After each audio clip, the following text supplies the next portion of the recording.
Estamos felizes por estarmos congregados aqui. Queremos pedir ao nosso Deus que se compadeça de nós, que derrame as suas bênçãos sobre esta Assembleia, sobre as nossas famílias, que nós possamos ser amparados e socorridos, cada um com as suas dificuldades, cada um passando por suas provas, enfrentando os seus medos, as suas incertezas. Nós sabemos que viveríamos um tempo difícil.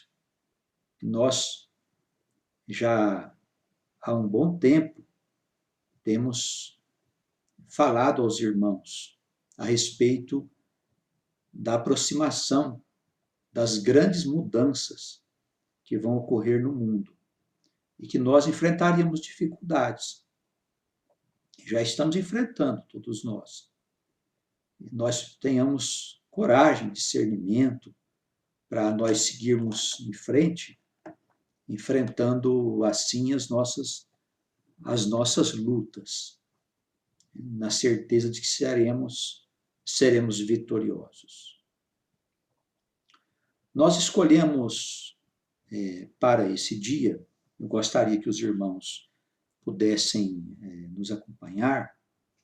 Eu peço aos irmãos que abra a epístola de Paulo à igreja de Corinto, aos Coríntios, capítulo 15. Nós queremos falar um pouquinho sobre ressurreição, porque vivemos num tempo difícil, em que estamos vendo mortes acontecendo a todo instante, por perto de nós. Graças ao nosso Deus, não temos tido problemas nas nossas famílias, mas temos visto parentes nossos, pessoas conhecidas, enfrentarem aí esta enfermidade grave que está sobre o mundo e que ainda vai nos dar muitas dores de cabeça, com certeza. Então, a nossa vigilância precisa continuar. E nós temos que cumprir o nosso papel.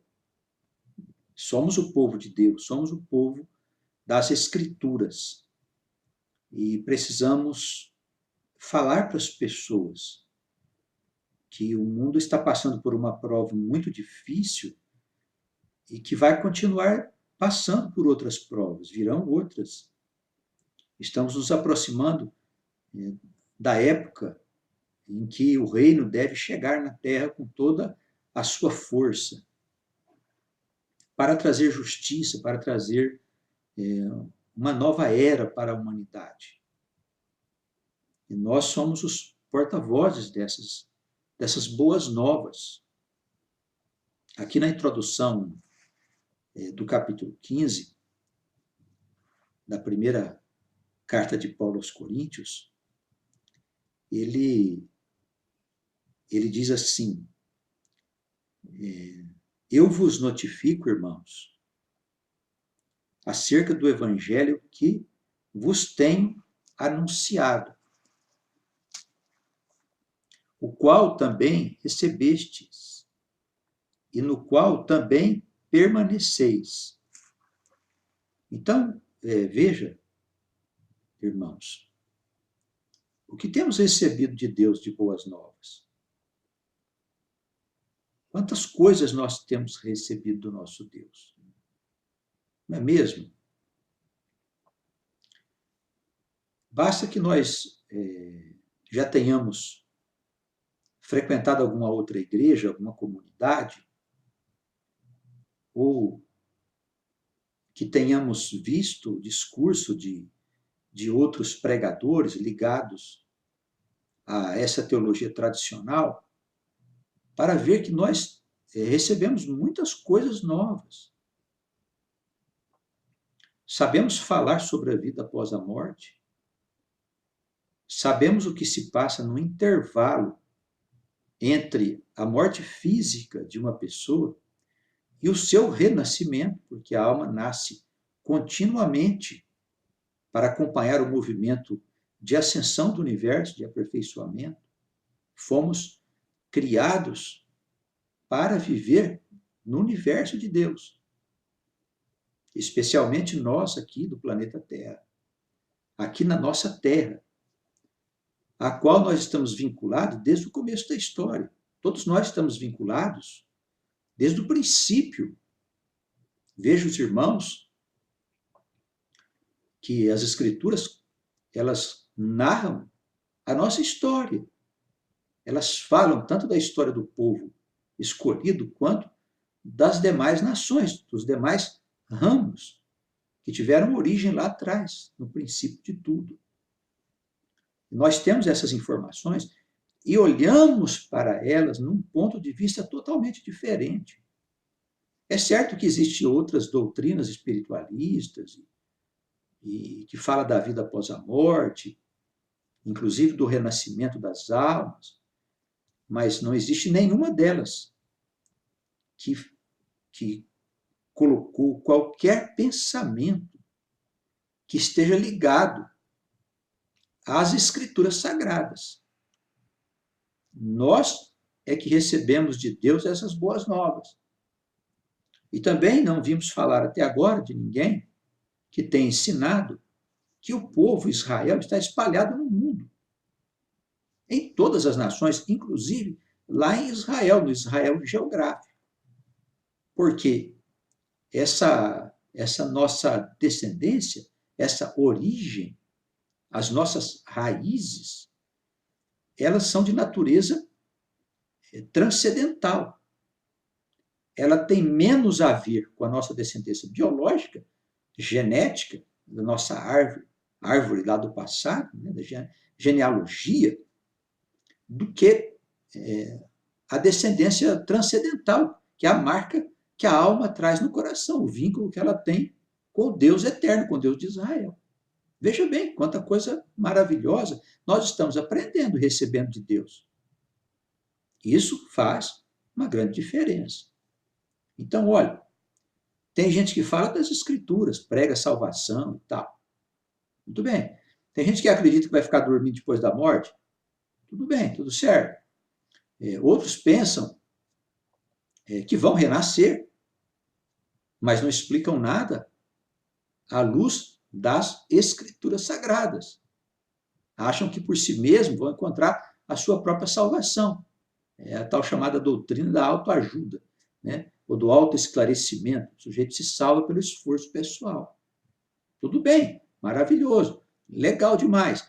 No entanto, nada tem a ver com as Escrituras Sagradas. Então, somente nós, até hoje, do que tem notícias, do que temos notícias, somente nós vemos as Escrituras sendo esclarecidas pelo entendimento de que nós somos almas eternas e que começamos a nossa história lá atrás e que acompanhamos a história do próprio mundo e a expansão da sua população, trabalhando, servindo, acertando, errando, fazendo e acontecendo, tendo em vista o futuro do planeta, a civilização planetária. Isso não é uma coisa inteligente? Claro que é, uma coisa nova, diferente. Você não ouve isso em igreja, você não ouve isso aí no meio dos espiritualistas. O pessoal quer subir para o nirvana, quer viver no plano superior.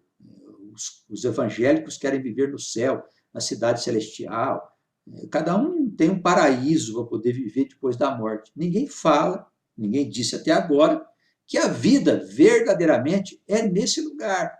É aqui mesmo, nós estamos aqui para trabalhar, para construir uma civilização.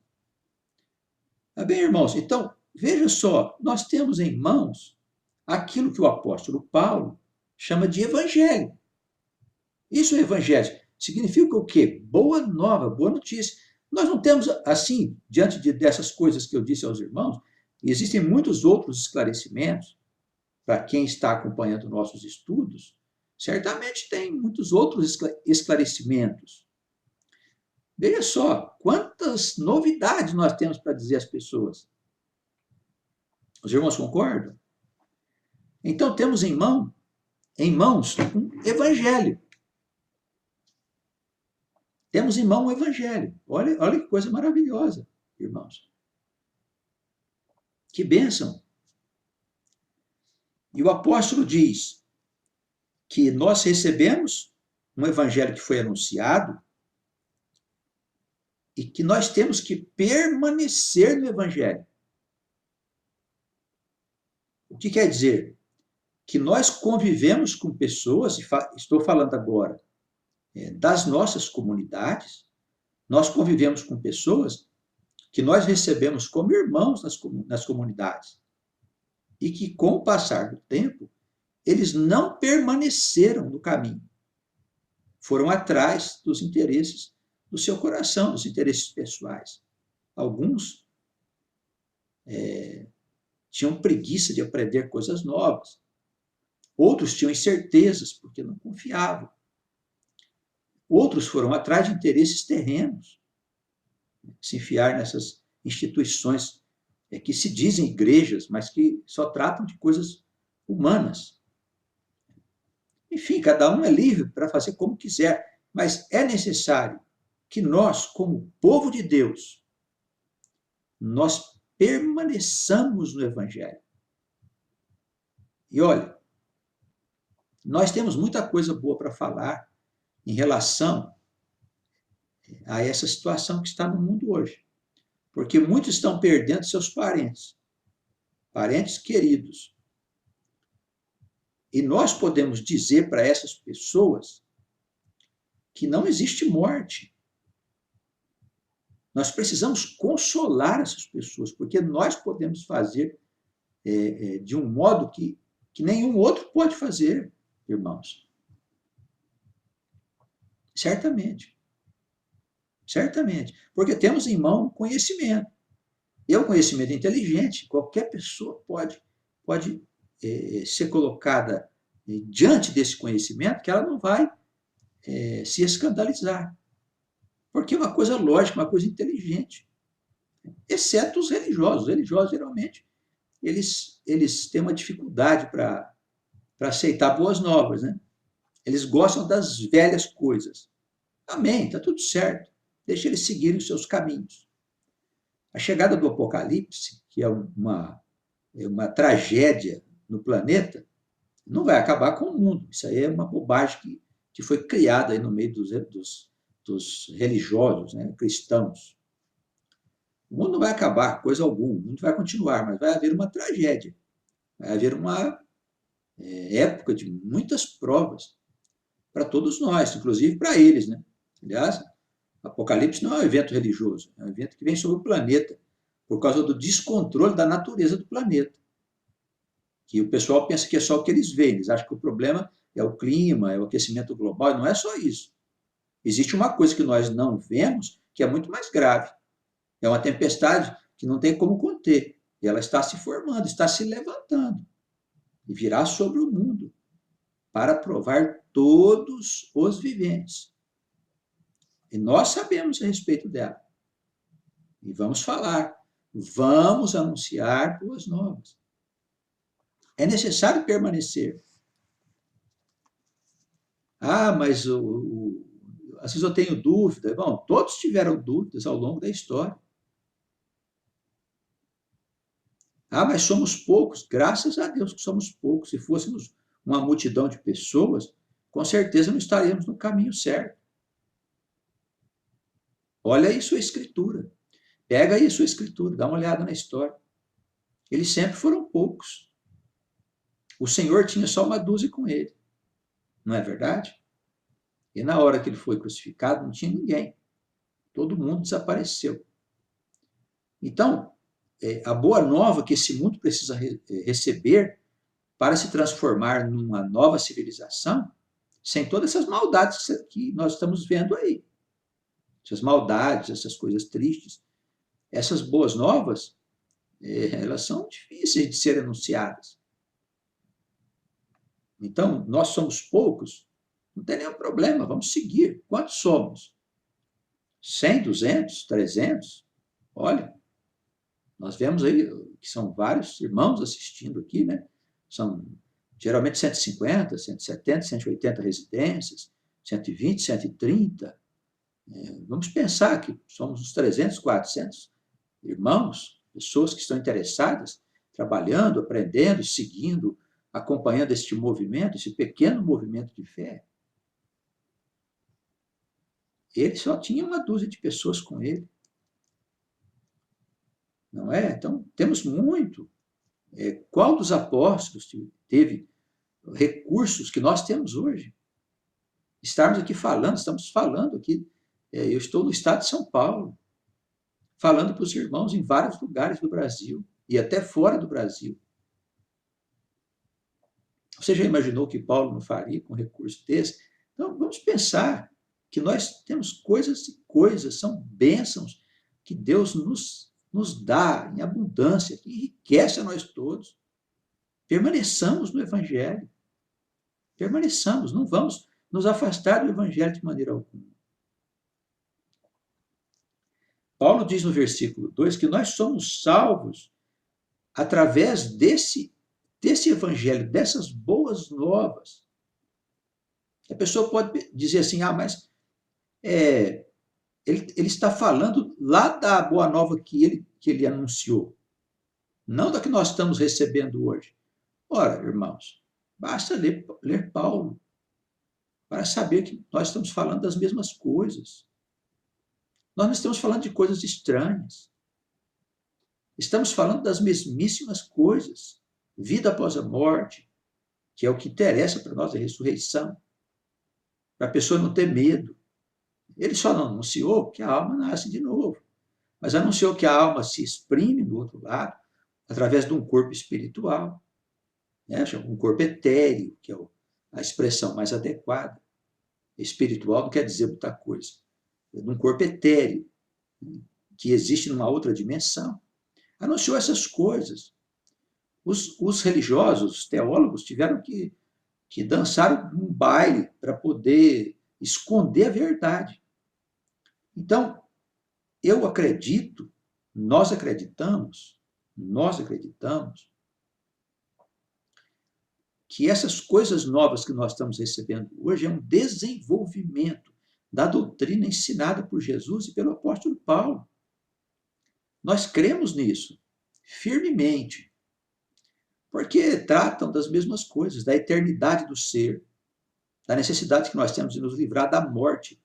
Não é da morte física, é da morte primordial, provocada pelo pecado, que adquire domínio sobre nós em função da nossa falta de conhecimento, em função da nossa conduta inadequada. Os irmãos estão entendendo? Então, nós somos salvos por meio dessa anunciação, deste evangelho, dessa boa nova, dessas coisas que nós estamos sabendo e que precisamos reter. Se não é que não creste em vão. Ele fala que se não é que creste em vão, porque algumas pessoas recebidas como irmãos acabaram crendo em vão. Não fizeram nada com as coisas que receberam de Deus. Nosso desejo é que estivessem conosco, estivessem caminhando conosco, para aprender as coisas necessárias que estão sendo reveladas por Deus. Mas cada um seguiu o caminho da sua própria vaidade. Não creram.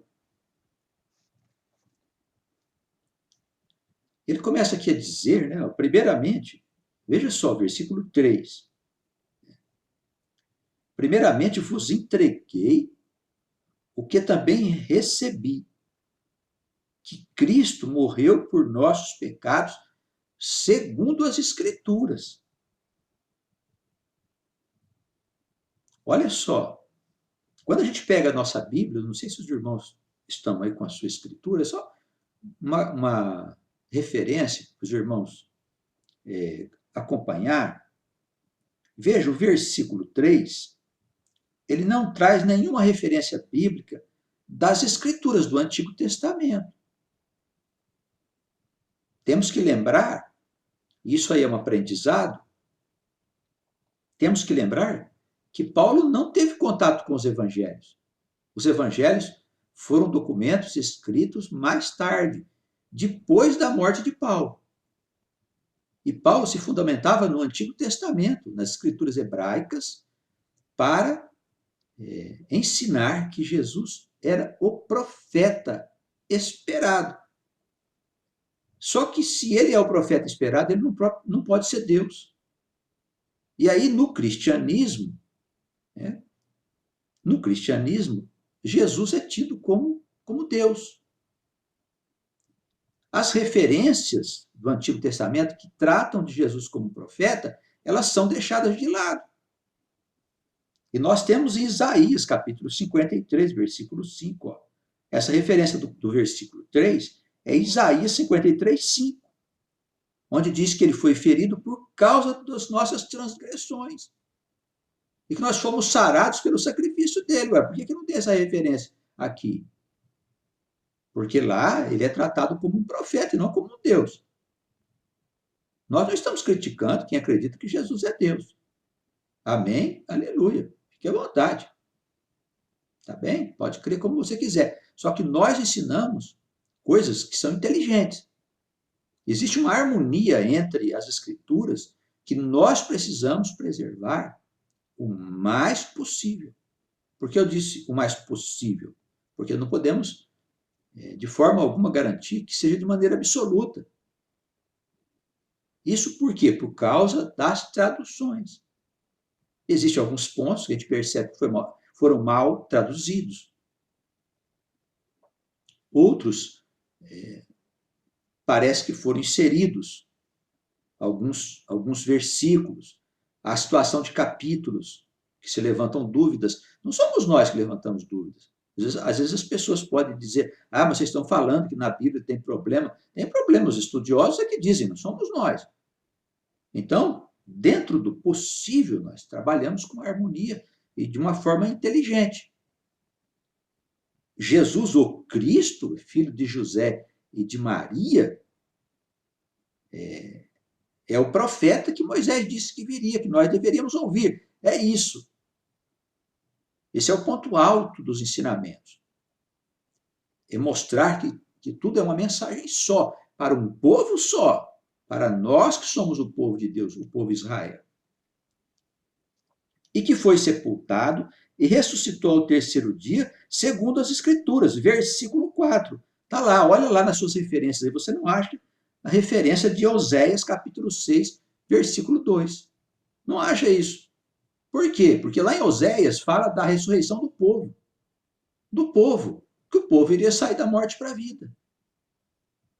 Bem, o pessoal que acredita que vão ficar dormindo e só vão ressuscitar depois do juízo, não pode ter uma mensagem dessa, não poderia ter uma mensagem dessa como referência. E Paulo disse, segundo as Escrituras, como é que o tradutor, que o organizador do texto não foi lá das referências? Por que não foi colocar lá? Paulo está dizendo, segundo as Escrituras. Mas onde é que está escrito? Pois está escrito, só que não citaram. Então, a pessoa que não conhece, que não está investigando, que não está em busca da verdade, acaba deixando passar essas coisas. Foi sepultado, ressuscitou ao terceiro dia, segundo as Escrituras. Depois foi visto uma vez por mais de 500 irmãos. Versículo 6. Dos quais vive ainda a maior parte, mas alguns já dormem também. Isso aqui é outra palavra inadequada, que é colocada porque quando se dizia dormir, é a pessoa que dormiu, que morreu crendo. Não dizia que a pessoa tinha morrido. A palavra morte só se aplica àquele que é descrente, aquele que não crê em Deus, que não crê no Senhor. A palavra morte só se aplica a isso, não deveria ser aplicada à pessoa que crê. Então, a gente diz, pode-se dizer, segundo as Escrituras, que a pessoa adormeceu, porque ela acorda do outro lado. É isso que acontece. É claro que todos acreditam na vida após a morte. É claro que todos acreditam, só que alguns pensam que a alma fica dormindo até o dia do juízo. Essa é a grande diferença que existe entre o nosso pensamento, as instruções que nós temos recebido de Deus, que mostra de uma forma clara como que tudo funciona.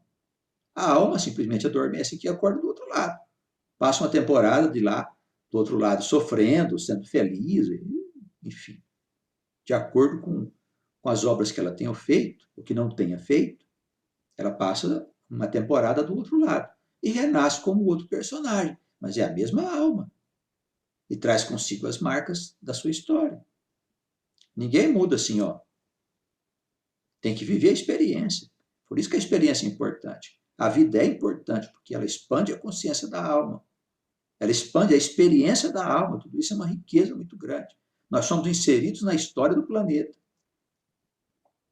Somos uma alma só que anima vários personagens. E mais, nós temos um nome dado por Deus, segundo o Apocalipse. Um dia nós vamos saber qual é o nosso nome. A alma tem um nome só. Ela vive vários personagens, igual, eu costumo dizer, um espetáculo de teatro, mesma coisa. O fato de uma pessoa viver 50, 100 personagens em vários espetáculos não faz dela uma pessoa diferente. É a mesma pessoa que vive aqueles personagens. Assim, é a alma nas suas vidas que se sucedem.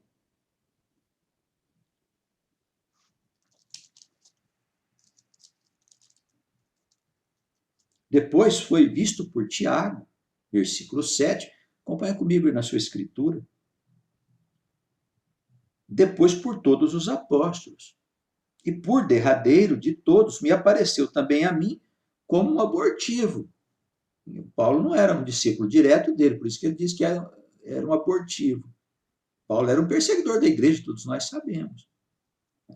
Ele consentia o espancamento dos cristãos, um perseguidor da igreja nascente. Até que o Senhor, numa viagem que ele estava fazendo para Damasco, ele viu uma luz muito forte no céu. Era por volta de meio-dia, a luz era mais forte que o sol, que cegou o apóstolo, ele caiu do seu cavalo. E a partir de então, nessa experiência que ele viveu, ele ficou sabendo que era o Senhor que estava ali, a vida dele foi totalmente modificada. Totalmente modificada. Então, eu creio, irmãos, que a nossa vida também, depois de mudada por Cristo, porque quem mudou a nossa vida? Desde nossa história, desde quando nós começamos nossa história. Os irmãos sabem que, graças a Deus, nós tivemos uma história progressiva, né, de progresso. Aprendemos as primeiras lições, fomos avançando. Estamos há mais de 30 anos já no caminho, e alguns estão conosco desde o começo. Nós sabemos que a vida vem se aperfeiçoando e Deus vem revelando coisas novas para nós. Mas, durante todo esse tempo, nós não citamos o nosso Senhor? Houve um tempo em que nós não falávamos do nosso Senhor em todas as épocas. Não importa a doutrina que nós vivemos, as coisas que nós enfrentamos, sempre tratamos do nosso Senhor. E por que isso, irmãos? Porque é simples. O que interessa é o Senhor. O que interessa é o Senhor. O resto não faz muita diferença não, irmãos. Sinceramente. O Senhor é que interessa para nós. Então, Paulo mudou a sua vida por causa do Senhor. E nós mudamos a nossa vida por causa de quem? Por causa do Senhor. As demais coisas são adereços que vão nos instruir sobre a nossa tarefa, sobre a missão que nós temos para desempenhar, como homens, como mulheres, como cidadãos, como habitantes do planeta, como povo escolhido, como povo de Deus, para ajudar as demais nações a encontrar o seu caminho, a sua felicidade, o que eles estão procurando pelos caminhos da política. Nós vamos indicar qual é o caminho, com certeza, o povo de Deus, os profetas, as testemunhas. Ixi, mas tem coisa ainda para acontecer, irmãos. Aí Paulo faz aqui uma colocação: eu sou o menor dos apóstolos, ó. Não sou digno de ser chamado apóstolo, porque persegui a igreja de Deus. Não havia igreja naquela época, como nós entendemos hoje, né? Igreja católica, não havia nada disso. Igreja evangélica, não existia isso. A igreja era comunidade, era congregação. uma reunião de pessoas. O que era a igreja de Deus? Aqueles que anunciavam. Anunciavam o quê? O evangelho da salvação. É isso. É o que nós fazemos. Nós falamos de alguma igreja? Não falamos, temos nossas instituições, mas nem falamos o nome aqui da instituição. Por quê? Porque isso não tem a menor importância.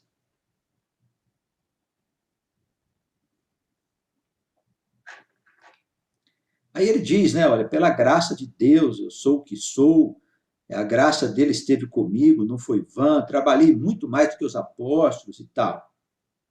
Mas seja eles, porque havia lá uma disputa, né, na igreja de Corinto. A igreja de Corinto era constituída de intelectuais e pessoas, sim, mais desenvolvidas, estudadas, conhecidas, mulher recebia espírito, era uma coisa agitada, né? E o apóstolo, essas cartas, nós percebemos que havia uns partidos que se formaram dentro da comunidade de Corinto. Então, Paulo estava fazendo defesas, explicando que, que não era bem assim e tal, né?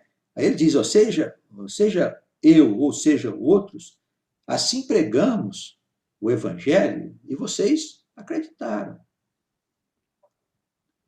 Aí ele começa a dizer assim, se prega que Cristo ressuscitou dentre os mortos, como dizem alguns de vós que não há ressurreição? Porque a situação dos nossos dias é exatamente a mesma da igreja de Corinto. Que é ressurreição? Não existe morte. Ah, mas o sujeito fica dormindo. Não, se ele fica dormindo, ele está morto. Percebe? O que esses senhores, os nossos pregadores desse tempo, não conseguem entender? Acho que a igreja católica nem fala nisso, né? Padre não fala sobre vida depois da morte, mas os evangélicos, os pastores evangélicos, né, sendo eles formados ou não, eles tratam desse tema.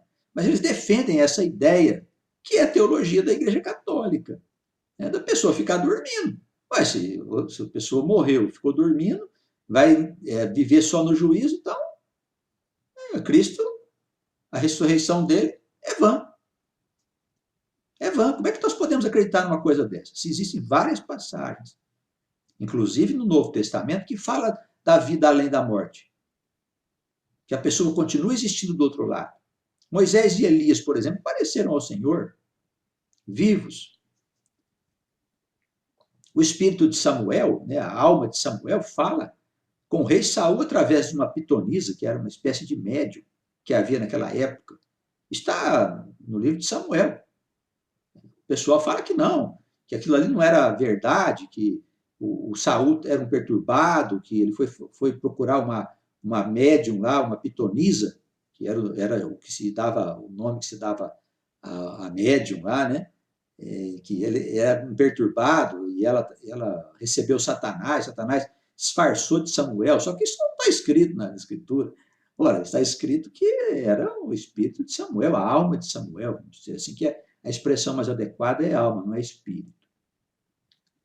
O pessoal não acredita. Por quê? Porque tem que abandonar essas velhas ideias do catolicismo. As pessoas não querem. Eu digo velhas ideias porque são ideias da Idade Média para trás desse tempo. São boas novas isso? Não, são velhas coisas. Então, quando Paulo fala aqui, olha, se Cristo não viveu depois da morte, como é que nós vamos viver depois da morte também? Então, a morte de Cristo foi em vão? O problema é exatamente o mesmo. E é isso que nós precisamos anunciar. Anunciar que existe vida depois da morte. Que ninguém morre aleatoriamente. Olha, pode ter certeza, mesmo nessa pandemia, o que está acontecendo, por trás disso está a mente de Deus, a mente divina. É claro que é difícil a separação física, a gente lamenta muito, inclusive, a morte das pessoas mais jovens, né? Tem alguns jovens que estão perdendo a vida, outros são homens que estão ainda em idade de produzir muito durante a vida, e a gente sabe que é muito importante a pessoa produzir, né, para poder expandir a sua consciência, desenvolver a sua experiência. Tudo isso entristece a gente, mas a Terra é um mundo de provas difíceis. Então, as famílias ficam enlutadas, sofrem com isso, mas nós podemos minimizar um pouco o sofrimento dessas pessoas, dizendo que os seus amados continuam vivos, continuam existindo do outro lado. O que foi enterrado no cemitério é apenas a roupa física. E todos nós atravessaremos um dia por lá, pelo portal que nos leva as regiões eternas, que nós chamamos os céus. Não é? Então, Paulo faz aqui um grande argumento, né? E vai argumentando aqui. O capítulo é longo, não vamos hoje falar sobre isso aqui, não se trata de estudo. Mas ele diz: olha, se não há ressurreição de mortos, versículo 13, também Cristo não ressuscitou. Mas se Cristo ressuscitou, então há ressurreição. Ah, mas é a ressurreição do último dia, mas Paulo não está dizendo isso. Ele está, inclusive, fazendo uma comparação. Mas se Cristo não ressurgiu, ele foi visto por um mundo de irmãos, ele acabou de falar isso. Se não há ressurreição, então a morte dele é vã. Como é que ele apareceu para as pessoas? Porque quem morre pode aparecer para os outros, depois da morte física, se Deus permitir. Há situações que as pessoas veem, mas têm medo de falar. Por quê? Porque todos os mortos que aparecem para as pessoas, quando se trata de meio evangélico, até meio cristão de uma forma geral, o pessoal fala que é Satanás disfarçado. Ah, não há quem aguente isso, né, gente? Não há quem aguente uma coisa dessa.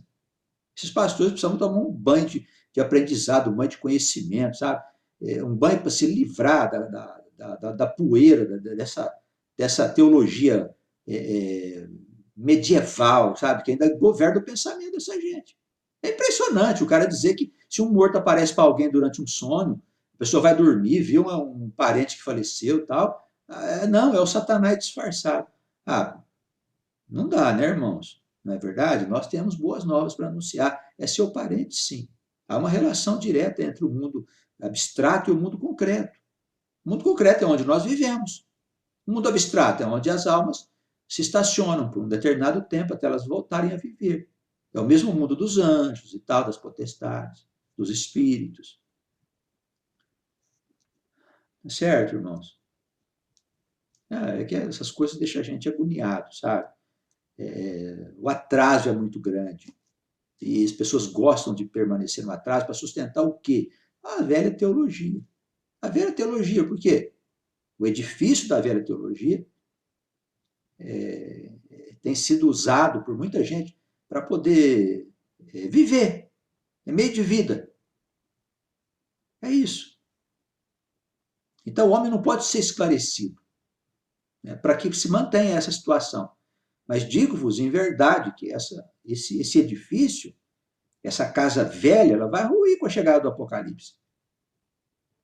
E todos serão provados, inclusive esses se dizem pastores, os sábios, teólogos, padres, papas, cardeais, bispos, gurus, espíritos, médiums, seja o que for, serão provados todos. Serão provados. Se Cristo não ressuscitou, se ele não apareceu vivo, então a nossa pregação é vã. É por quê? Porque a pregação nossa anuncia o quê? Ressurreição, vida após a morte e o reino de Deus. É isso que nós anunciamos. O que é que nós anunciamos, irmãos? Ué, é isso, irmão. É isso. É isso que nós anunciamos. Então, se Cristo não apareceu vivo do outro lado, a nossa pregação não serve absolutamente para nada. Para nada, irmãos. Eles não entendem isso.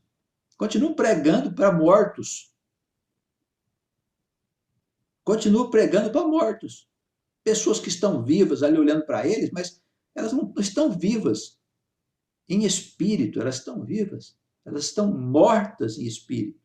Vivas só carnalmente. Como é que vamos sustentar uma situação dessa, irmãos? Como é que esses homens sustentam essas coisas?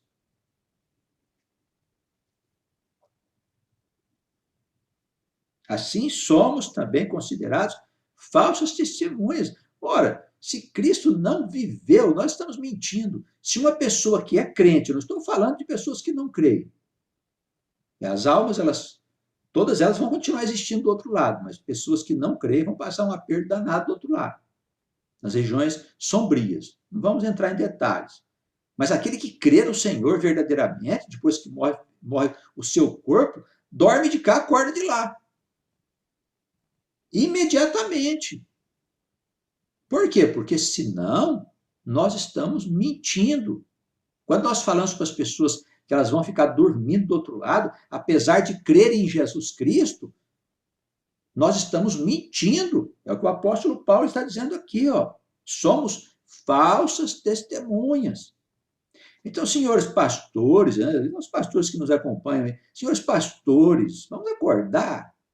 Deixa de lado isso, irmão. É hora de anunciar a vida verdadeira, vida eterna. Vida eterna.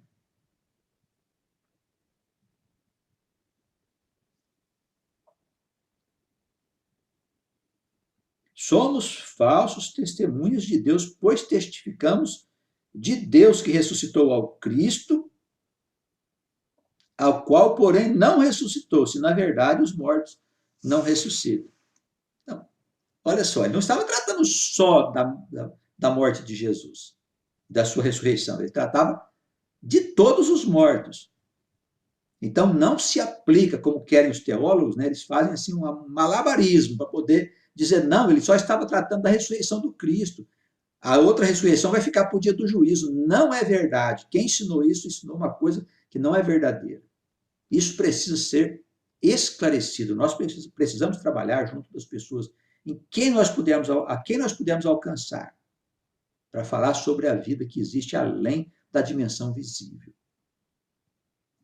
Olha, diga para as pessoas assim, você, quando dorme, você tem sonhos que às vezes não são sonhos, são experiências que você tem com este mundo invisível. Fala isso para as pessoas. Porque às vezes elas vão encontrar os seus parentes do outro lado. Porque o Senhor permite que isso aconteça, há todo um governo, que não tem nada a ver com religião, nada a ver com igreja. Há um governo invisível que governa o planeta. Várias inteligências potestades, que envolve toda a história da humanidade, desenvolvimento da ciência, de todas as coisas. É algo maravilhoso que está acontecendo. Como que as pessoas podem continuar sendo vítimas de mentiras? É até compreensível que lá na Idade Média, ou para trás da Idade Média, as pessoas pensassem de uma maneira limitada. Mas hoje, com o desenvolvimento científico que nós temos, olhando para o universo, as coisas maravilhosas que tem no universo, como é que nós podemos continuar acreditando nisso, irmãos? As pessoas que fazem essas coisas, que ensinam tais princípios, estão prestando um desserviço à humanidade. Um desserviço à humanidade, separando ciência das coisas de Deus, dizendo que religião é uma coisa e ciência é outra. Não dá, irmãos. Não dá. A fé cega ela só produz sofrimento. Sofrimento. Então, nós somos testemunhas do Senhor. Diga para as pessoas que a morte não é nada. A morte, para quem crê, não é nada. É como um pássaro que sai voando. A alma vai e volta depois. Ela não vai ficar para sempre lá.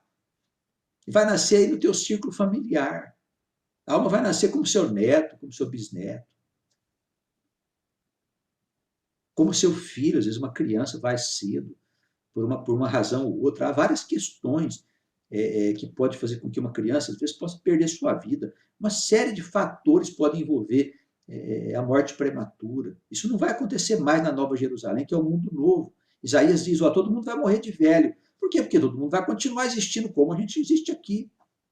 Mas não vai ter mais morte prematura. Às vezes acontece numa família, e quando isso acontece, pode ser que a alma volte a nascer logo a seguir. No próximo filho que vai nascer, ou filha. É assim que funciona a criação de Deus, a perfeição da obra de Deus. Fora disso, ficam aquelas lacunas esquisitas, aqueles buracos que não traz entendimento, não traz inteligência. Não há quem consiga consolar uma pessoa com esses princípios que não têm sentido. Ninguém consegue consolar, a pessoa perdeu alguém querido, ela fica em desespero por longo tempo. Vamos esclarecer, vamos anunciar esse evangelho, vamos permanecer neste evangelho, nessas boas coisas que o nosso Deus está colocando diante de nós. Que sejamos abençoados no dia de hoje, todos nós. Que nós estejamos firmes no dizer de Paulo, revestidos devidamente com a nossa roupagem, para a gente poder enfrentar as lutas, hein, irmãos? Temos muitas lutas pela frente. Vamos pedir ao nosso Deus Ó Deus Altíssimo, ó Deus de Israel, ó Pai Eterno, que Ele guarde nossas casas, né? Nessa pandemia, afaste nosso povo das enfermidades. Se algum irmão ficar enfermo, não tenha gravidade, que ele possa sair corajosamente. Às vezes às vezes o Senhor deixa que a gente dê uma queimadinha nas mãos, né? Não estraga, mas para a gente poder entender melhor o que está se passando à nossa volta. É assim que funciona a vida. Então, vamos pedir a esse Deus que nós sejamos abençoados nesse dia. Hoje é o 7º dia da semana, é o dia em que concluímos a nossa experiência. Né? Nós temos esse dia como 7º. Respeitamos os que têm o sábado, os que têm a quarta, a quinta, não importa.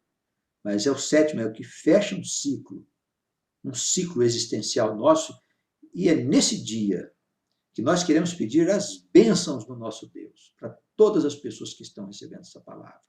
Suas famílias, sejamos protegidos, guardados no grande amor do nosso Deus, de Jesus Cristo, nosso Senhor, nosso Salvador, Salvador do mundo.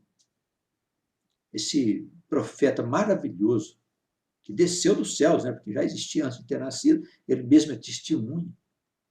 Pior, ele disse, vós sois deuses, colocando a gente na condição de filhos do Altíssimo, gerados do Altíssimo. Né? Nós somos gerados do nada, imagina, essa doutrina é uma doutrina antiga, que nasceu lá atrás, na Grécia, né? De onde o Criador tirava as coisas todas do nada. Que nada? Não existe nada, só existe Deus, só existe o Pai.